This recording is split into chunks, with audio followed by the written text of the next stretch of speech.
क्या मृत्यु के बाद पुनर्जन्म मिलता है? जानिए 10 रहस्य। जो जन्मा है वह मरेगा ही, चाहे वह मनुष्य हो, देव हो, पशु या पक्षी, सभी को मरना है। ग्रह और नक्षत्रों की भी आयु निर्धारित है और हमारे इस सूर्य की भी। पुनर्जन्म की धारणा सिर्फ भारत के धर्मों में ही पाई जाती है, जबकि पश्चिम के धर्म इस सिद्धांत को नहीं मानते हैं। परंतु सवाल यह है कि क्या मृत्यु के बाद पुनर्जन्म मिलता है और पुनर्जन्म आखिर होता क्या है? वीडियो में आगे बढ़ने से पहले हमारे YouTube चैनल जीवन ज्ञान संगम को लाइक सब्सक्राइब करें और कमेंट में जय श्री राम लिख दे, आपका कल्याण ही कल्याण होगा। 30 सेकंड में अगला जन्म। उपनिषदों के अनुसार एक क्षण के कई भाग कर दीजिए, उससे भी कम समय में आत्मा एक शरीर छोड़ तुरंत दूसरे शरीर को धारण कर लेता है। यह सबसे कम समयावधि है। सबसे ज्यादा समयावधि है 30 सेकंड। परंतु पुराणों के अनुसार यह समय लंबा की हो सकता है, 3 दिन, 13 दिन, सवा माह या सवाल साल। इससे ज्यादा जो आत्मा नया शरीर धारण नहीं कर पाती है, वह मुक्ति हेतु धरती पर ही भटकती है, स्वर्गलोक चली जाती है, पितृलोक चली जाती है या अधोलोक में गिरकर समय गुजारती है। 2 प्राणवायु से जुड़ा संबंध। सूक्ष्म शरीर को धारण किए हुए आत्मा का स्थूल शरीर के साथ बार बार संबंध टूटने और बनने को पुनर्जन्म कहते हैं। इसका उत्तर जन्म के उत्तर में ही छिपा हुआ है। दरअसल सूक्ष्म शरीर और स्थूल शरीर के बीच जो प्राणों का संबंध स्थापित है, उसका संबंध टूट जाना ही मृत्यु है और उसका जुड़ जाना ही पुनर्जन्म है। 3 मुक्त जरूरी कर्म और पुनर्जन्म एक दूसरे से जुड़े हुए हैं। कर्मों के फल के भोग के लिए ही पुनर्जन्म होता है तथा पुनर्जन्म के कारण फिर नए कर्म संग्रहित होते हैं।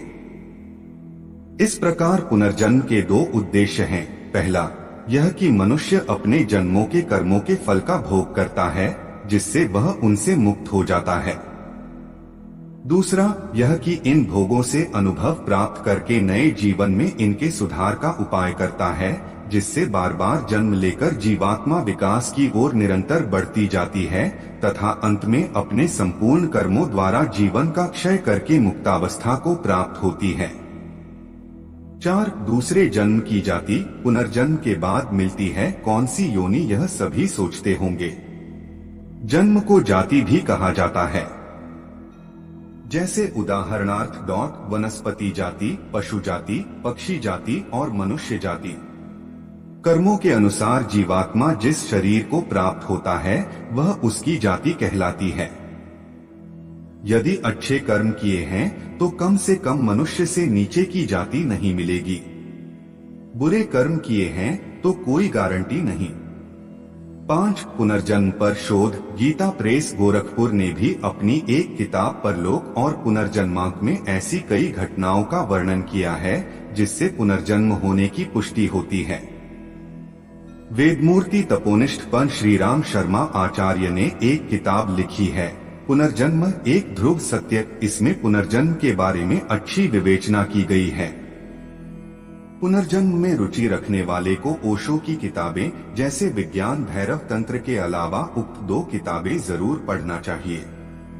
ओशो रजनीश ने पुनर्जन्म पर बहुत अच्छे प्रवचन दिए हैं। उन्होंने खुद के भी पिछले जन्मों के बारे में विस्तार से बताया है। इसी प्रकार बेंगलुरु की national institute of mental health and neuro sciences में क्लिनिकल साइकोलॉजिस्ट के रूप में कार्यरत डॉक्टर सतवंत पसरिया द्वारा इस विषय पर शोध किया गया था। उन्होंने अपने इस शोध को एक किताब का रूप दिया जिसका नाम है glimpse of reincarnation empirical study of cases in India. इस किताब में 1973 के बाद से भारत में हुई 500 पुनर्जन्म की घटनाओं का उल्लेख मिलता है। आधुनिक युग में पुनर्जन्म पर अमेरिका की वर्जीनिया यूनिवर्सिटी के वैज्ञानिक डॉक्टर इयान स्टीवेंसन ने 40 साल तक इस विषय पर शोध करने के बाद एक किताब रिइंकार्नेशन एंड बायोलॉजी लिखी थी, जिसे सबसे महत्वपूर्ण शोध किताब माना गया है। 6-8 कारणों से लेती आत्मा पुनर्जन्म। 1. भगवान की आज्ञा से।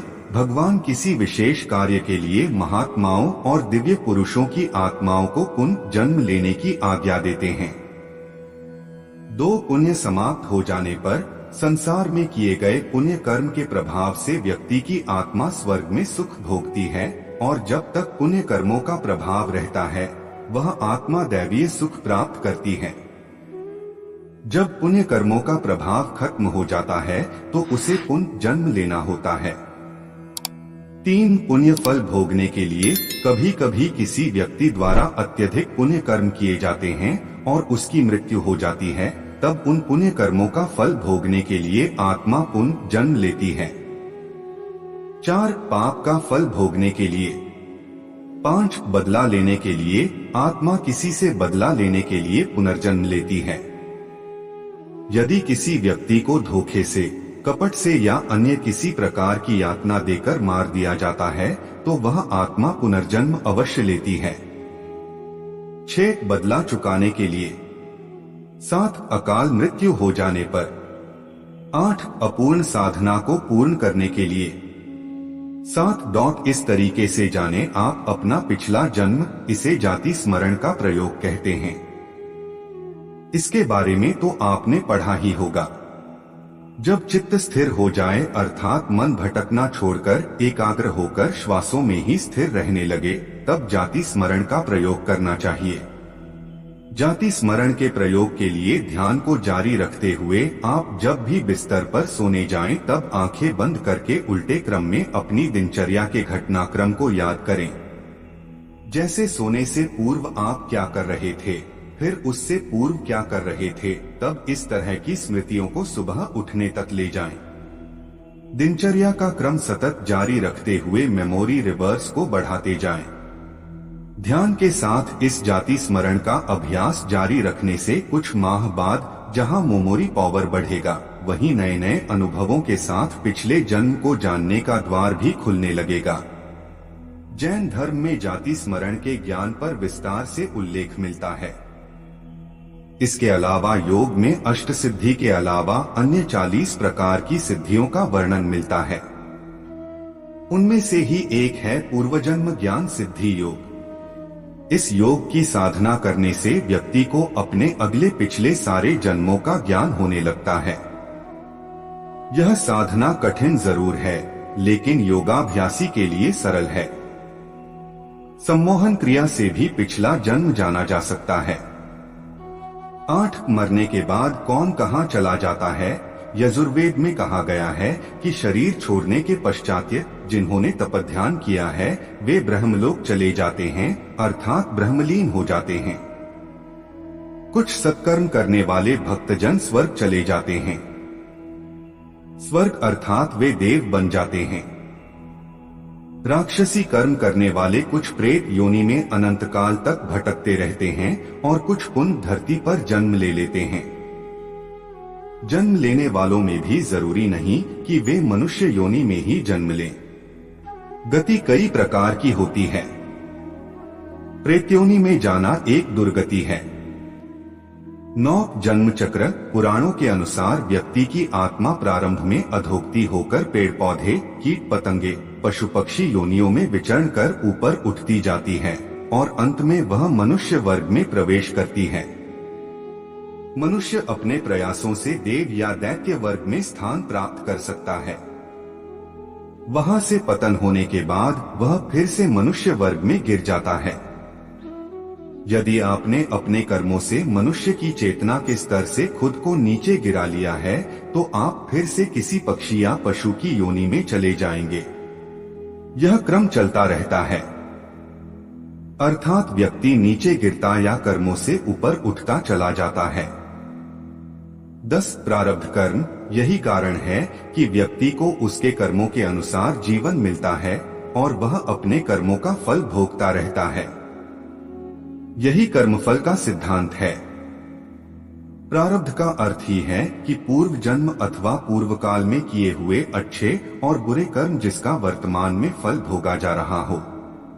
विशेषतया इसके 2 मुख्य भेद हैं कि संचित प्रारब्ध जो पूर्व जन्मों के कर्मों के फलस्वरूप होता है और क्रियमान प्रारब्ध जो इस जन्म में किए हुए कर्मों के फलस्वरूप होता है। इसके अलावा अनिच्छा प्रारब्ध, परेच्छा प्रारब्ध और स्वेच्छा प्रारब्ध नाम के 3 गौण भेद भी हैं। प्रारब्ध कर्मों के परिणाम को ही कुछ लोग भाग्य और किस्मत का नाम दे देते हैं। पूर्व जन्म और कर्मों के सिद्धांत को समझना जरूरी है।